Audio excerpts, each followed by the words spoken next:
அவங்களுக்கு என்ன படிப்பு எடுத்துக்கலாம், எங்கே போனால் என்ன படிப்புன்னு தெரியாமல் குழப்பத்தில் இருக்காங்க.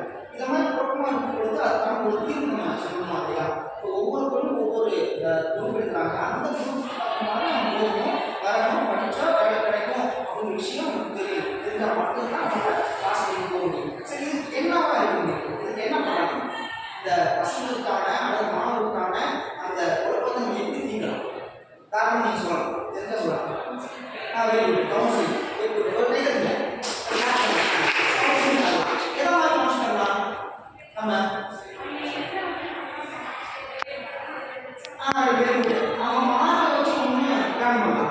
அப்படிதான் போகுது. மார்க் பேசி மார்க்கு அவங்க வந்து டேலண்டா இருக்கானா இல்லையாங்கிறது அடுத்த பிரச்சனை.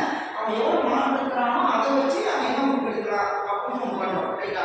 சரி, இது அவன் நிறைய படிப்பு ஒரு கரெக்டாக படிப்பான், மார்க் எடுக்கணும். சரியா? அந்த மார்க் எடுக்கல அப்படின்னா அவங்களுக்கு அந்த இது எங்கெல்லாம் போச்சு அர்த்தமா இல்லை, அவங்க அப்படிதான் இருக்கும். ஸோ அப்போ அவங்களுக்குள்ள என்ன இருக்கும் திறமையை பார்த்துட்டு அதுக்கு தகுந்த மாதிரி அவங்க வந்து பண்படுத்தணும் செய்யணும். பண்ணனா அவங்க வேலைக்கு வரும். ஒரு எக்ஸாம்பிள் ஒரு பையன் காமர்ஸ் படிக்கிறாங்கன்னா காமர்ஸ் தான் படிக்கணும். இப்போ யூனிவர்சிட்டியில் சொல்லுறேன், அதுக்கான நிறைய வழிகள் வச்சுருக்காங்க. எப்படின்னா ஒரு சப்ஜெக்ட் வந்து இன்னொரு சப்ஜெக்ட் மாறி படிக்கலாம். முன்னெல்லாம் படிச்சோம்னா அதாவதுனா ஒரு 6 வருஷத்துக்கு பார்த்தீங்கன்னா இந்த சப்ஜெக்ட் படித்தா தான் இதான் எடுக்க முடியும் சூழல் இருந்துச்சு. சரிங்களா? ஆனால் இப்போ கிடையாது. என்ன பண்ணுறதுன்னா காமர்ஸ் படித்தாலும் அந்த காமர்ஸ் படித்து எடுத்துக்கலாம் அப்படிங்கிற நாலேஜ் அவ்வளோ போகும். அப்போ தான் பண்ண முடியும். இல்லை நம்ம காமர்ஸ் எடுத்தோம், நம்ம காமர்ஸ் மட்டும் தான் படிக்கணுங்கிற அதே இருந்துச்சுன்னா நம்ம அதை படிப்பாங்க. சரிங்களா? நம்ம காமர்ஸ் படித்தோம்னா அதை படிச்சுக்கலாம் அப்படின்னு வந்தால் கண்டிப்பாக. ஆனால் இந்த சரியா தெரியணும் அவங்களுக்கு தெரியும். சரியா?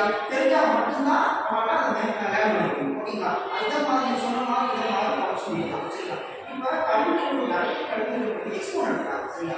அந்த எக்ஸ்போவில் போய் இவங்க கலந்துட்டாங்கன்னா அவங்களுக்கு ஒரு தனித்தனி அறிவு கிடைக்கும், தனி சிந்தனை கிடைக்கும். அதை வச்சு அவங்க வந்து போகலாம். சரிங்களா?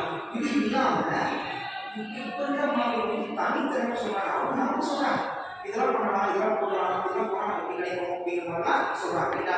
ஸோ அதே மாதிரி இப்போ மாணவர்களுக்கு பாதி மாணவர்கள் வந்து பார்த்தீங்கன்னா அப்படி இருக்காங்க, பாதி மாணவர்கள் அப்படி இருக்காங்க. இருக்காங்க சில சிந்தனை இல்லாமல் இருக்காங்க. சரி, அதே மாதிரி மாணவர்களுக்கு நம்மளால என்ன பண்ண முடியுமோ அதை பண்ணலாம். சரிங்களா? அதனால தான் இந்த டாக்டர் எழுதுவோம். இன்றைய மாணவர்கள் கல்வித்திறன் நம்ம வந்து படித்து முடிச்சுட்டாங்க. படித்து முடிச்சுட்டாங்கன்னா அடுத்த இடத்துக்கு போகிறதுக்கு ஒரு வழிமுறைகள் என்ன நம்ம பண்ணலாம் அப்படிங்கிறத நம்ம சொல்லணும். ஃபர்ஸ்ட் ஒன் நீங்கள் சொன்ன மாதிரி ஒரு கவுன்சிலிங், ரெண்டாவது எக்ஸ்போ மூலமாக உங்களுக்கு தெளிவுபடுத்துகிறாங்க. அது மட்டும் இல்லாமல் அரசு என்ன பண்ணுறாங்க அப்படின்னா இதுக்கு வந்து வழிமுறை பண்ணுறாங்க. ஒவ்வொரு மாவட்டத்துலையும் என்ன பண்ணுறாங்கன்னா இப்போ அதுக்கு தனியாக நான்கு திட்டத்தை வச்சு அதை கொண்டு வராங்க. இதே மாதிரி அந்த நான்கு திட்டத்தில் இதெல்லாம் கொண்டு வராங்க. அந்த மாணவர்களுடைய திறமைகள் என்னென்ன இருக்குது, அதை நம்ம எப்பெல்லாம் உருவப்படுத்தலாம், அதை எப்படி செயல்படுத்தலாம் அப்படின்னா ஒவ்வொரு விஷயத்தையும் கொண்டு வராங்க. அதை நம்ம அரசு பாராட்டணும், கொடுக்குறாங்க.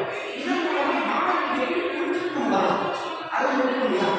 அப்போ கொண்டோம்னா இன்னும் ஈஸியாக இருக்கும், ஈஸியாக இருக்கும். ஏன்னா இந்த மாணவர்கள் விட்டாங்க, நான் புரிஞ்சுக்கிட்டேன், இதெல்லாம் படிச்சுக்கிட்டேன் அப்படின்னு தெரிஞ்சுட்டாங்கன்னா இது ரொம்ப இன்னும் ஈஸியாக இருக்கும் இல்லையா? அப்போ இன்னும் என்ன பண்ணலாம் அப்படிங்கிறது நம்ம வந்து டெவலப் பண்ணுவோம். இது வந்து இல்லாமல் அப்போ அதெல்லாம் அப்போ என்ன பண்ணலாம், என்ன பண்ணுவீங்க நீங்கள் காரணம் சொல்லலாம்.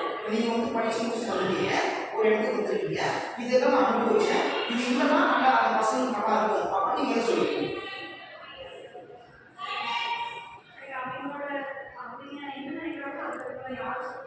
Very good, super. ஒரு காரணம் இல்லை என்னன்னா தனக்கு ஒரு தாட் இருக்கு இல்லையா, தனக்குன்னு ஒரு எய்ம் இருக்கு இல்லையா, அந்த எய்ம் வந்து மாறக்கூடாது. ரைட்டா? இன்னைக்கு நான் இப்படிதான் இருப்பேன் அப்படின்னா அப்படிதான் லாஸ்ட் வரைக்கும் இருக்கு. இந்த தாட்டு மாறக்கூடாது. அப்போதான் நம்ம கோல் அடிக்கணும். அப்படிதானே? நம்ம எய்ம் எங்கன்னா சிதறாம போனோம்னா அந்த கோல் வந்து கண்டிப்பாக நம்ம அடைஞ்சிடலாம் இல்லையா? அதே மாதிரி அவங்க சொல்றது முக்கியம் என்னன்னா நான் இப்போ படிச்சுட்டேன், நான் படித்தாலும் நான் இதெல்லாம் படிப்பேன், எனக்கு இதெல்லாம் யூஸ் நான் இதெல்லாம் போவேன் அப்படின்னு முடிவுனா அந்த முடிவிலிருந்து லாஸ்ட் வரைக்கும் மாறக்கூடாது. மாறாமல் இருக்குன்னா நம்ம கோல் வந்து வந்துருமா? சரி, இப்போ இதை விட்டு மாறி அவங்க சொன்ன மாதிரி இதை விட்டு மாறி போனா நம்ம சிந்தனை மாறுது இல்லையா? இப்போ அதை படிச்சா வேலைக்கு போகலாம், இது படிச்சு வேலைக்கு போகலாம் அப்படின்னு நிறைய நிறைய சொல்லிட்டு நம்மளுடைய எண்ணங்கள் வந்து மாறி அப்போ என்ன பண்ணணும், என்ன மாறணும்னா நம்மளுடைய இலக்கு வந்து சரியாக இலக்கு சரியாச்சுன்னா கண்டிப்பாக நம்ம இலக்கு வந்து அடைஞ்சிடலாம். இது ஒரு பக்கம். அதனால தான் இன்னைக்கு சொல்கிறாங்க, இன்னைக்கு காலகட்டத்தில் மாணவ சிந்தனை மேலும் இருக்குது. அதை விட நம்ம மேலும் கொடுக்கணும்னா நம்முடைய சில எக்ஸ்போர்ட் தேவைப்படுது அப்படின்னு சொல்கிறாங்க. நம்ம அதை வந்து வழிமுறை தான் இருக்கும். சரிங்களா? சரி, அப்போ இவங்க சொன்ன மாதிரி நமக்கு வந்து மாணவர்கள் பங்கு வந்து இன்னும் மேலோக்கணும்னா சில வழிமுறைகளை பயன்படுத்தணும்னா நம்ம கண்டிப்பாக வெற்றி அடையலாம் அப்படின்றத நம்ம தெரிஞ்சுக்கலாம். ஓகேவா? கண்டிப்பாக